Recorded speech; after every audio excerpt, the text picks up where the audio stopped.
There's an individual by the name of Mike Benz. He actually served over at the State Department for a while, and he's been going on to expose a lot of what USAID has been doing. Mike Benz, what he's exposing and bringing receipts, I've confirmed it. Thank you for doing that on behalf of the American people, because I understand that when you take on the intelligence agencies, we're also now finding that apparently in this manual, that they're also advocating for social media campaigns illuminating controversy to a global audience. I mean, using disinformation campaigns. Is this happening here in our own country? Where's the oversight? Just to ask you. I find this disturbing on so many capacities. It's not. I'm telling what Benz told you is nonsense. That's not nonsense. These are the information and forms. And Benz put this out to the American people. AID did not write that, Sir, I disagree with you on so many levels, and I appreciate you being here today. How do you know they this wrote? Is not easy. How do I know what? Yes or no? Do you agree that this is wrong? Period. Should this be happening? I think the military should be held accountable. I think it's nonsense. And should USAID condemn it? Nonsense to suggest that AID condemn wrote it? that. Should they condemn it?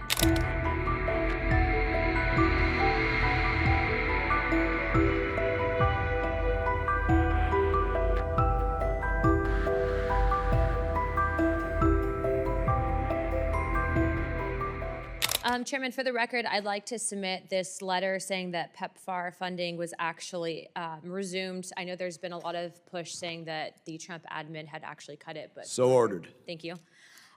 You know, I want to start out by saying initially I think the idea behind USAID was done with a good intention. However, we've come to find out that the agency has indeed, to a certain extent, operated in a rogue capacity.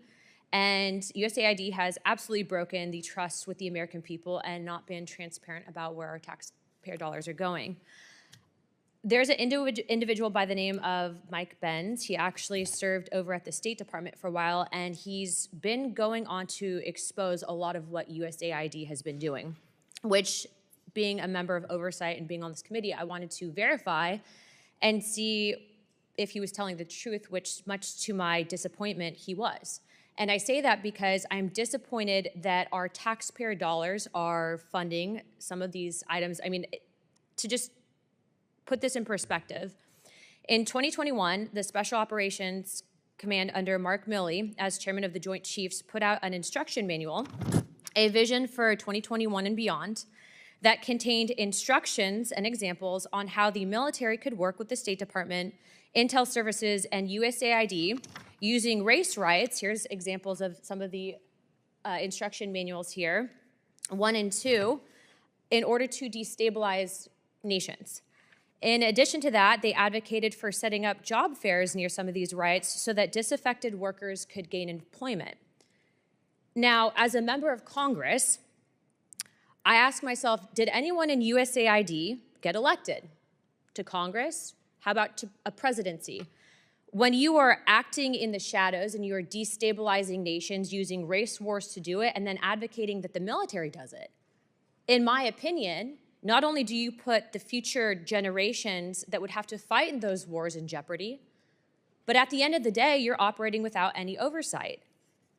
So I guess the question for you guys is, Mr. Natsios, is that something that you were aware of? Are you aware that that instruction manual is being promoted not just with the military under Milley, but that USAID may be operating in this capacity? Because in my opinion, and I'm sure I speak on behalf of many of my constituents, I don't think that's where our taxpayer dollars need to be going.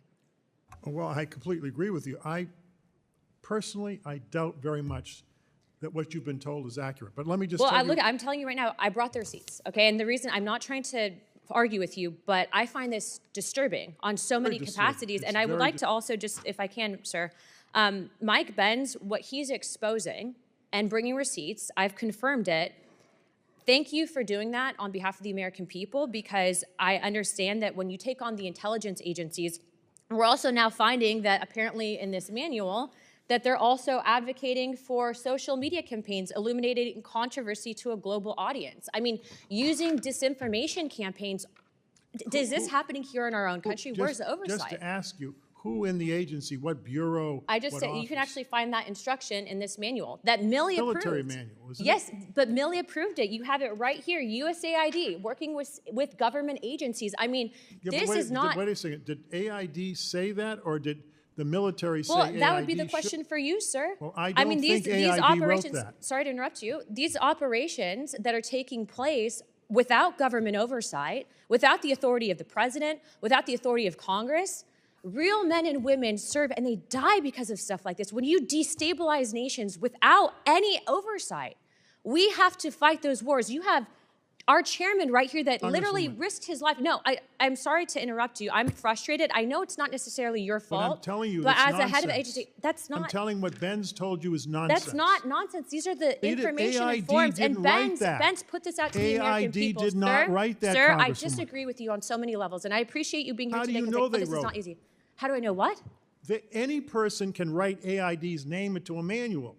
It goes on all Sir, the time. they are advocating that the U.S. military Not work the- with not taxpayer-funded State AID. Department USAID funds to destabilize nations. That is Someone in unacceptable. special- I don't care who wrote it. USAID needs to come down and condemn it. They need to provide oversight to Congress on exactly where our tax dollars are going. And I know I might be at 17 seconds with our time, but sir, I hope that you agree. Can I, yes or no, do you agree that this is wrong, period? I Should think this the be military happening? should be held accountable. I think it's And nonsense. should USAID condemn it? Nonsense to Should suggest that USAID AID condemn wrote it? that. Should they condemn it?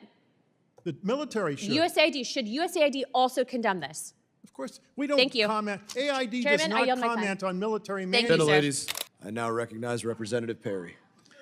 Thank you, Mr. Chairman.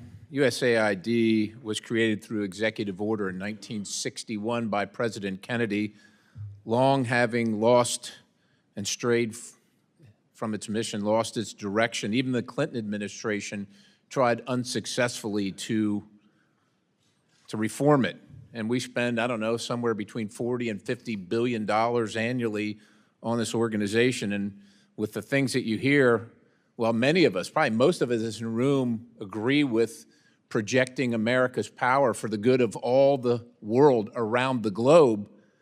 Quite honestly, if our enemies were asked to design a foreign aid program that would actively undermine the United States of America at maximum cost to the taxpayer, they would be hard-pressed to create a scheme more effective than USAID. That's shocking to say, but I just, it's, look, let's just go to a couple things here. We left Afghanistan, and I'll just I'll characterize it as left in August of 2021. August of 2021. So the Taliban's in charge. The Taliban threatens the lives of the NGO personnel distributing USAID. They claim credit for USAID distribution. They interfere with the distribution of USAID aid. They tax the beneficiary of the aid. They tax the delivery service. They steal the food commodities. They divert the funds.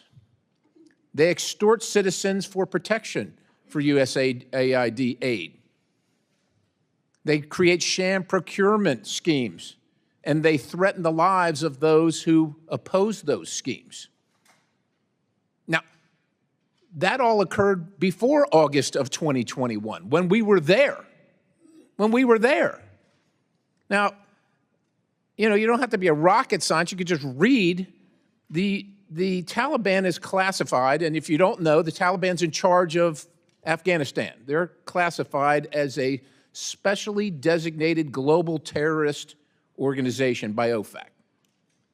So post-2021, so this is last year, 2024, we spent $697 million of the taxpayers' dollars in Afghanistan, including $534,719,000 in change from USAID in Afghanistan.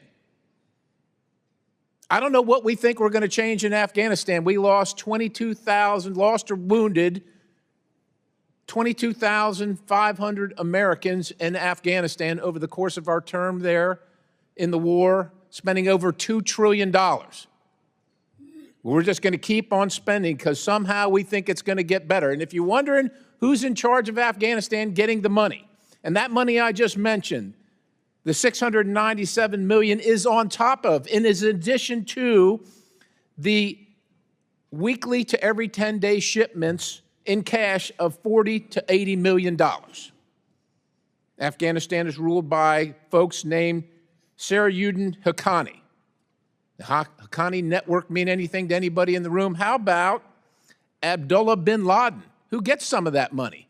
Does that name ring a bell to anybody in the room?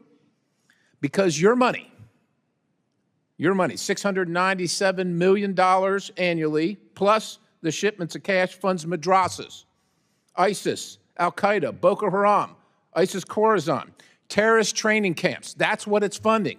If you think that the program under Operation Enduring Sentinel entitled Women's Scholarship Endowment, which receives $60 million annually, or the Young Women Lead, which gets about $5 million annually, is going to women who, by the way, if you read the Inspector General's report, is telling you that the Taliban does not allow women to speak in public. Yet somehow you're believing, and American people are supposed to believe, that this money is going for the betterment of the women in Afghanistan. It is not. You are funding terrorism, and it's coming through USAID. And it's not just Afghanistan, because Pakistan's right next door. USAID spent $840 million in the last 20 years on Pakistan's education-related program. It includes $136 million to build 120 schools, of which there is zero evidence that any of them were built. Why would there be any evidence? The Inspector General can't get in to see them. But you know what? We doubled down and spent $20 million from USAID to create educational television programs for children unable to attend the physical school. Yeah, they can't attend it because it doesn't exist. You paid for it. Somebody else got the money. You are paying for terrorism. This has got to end.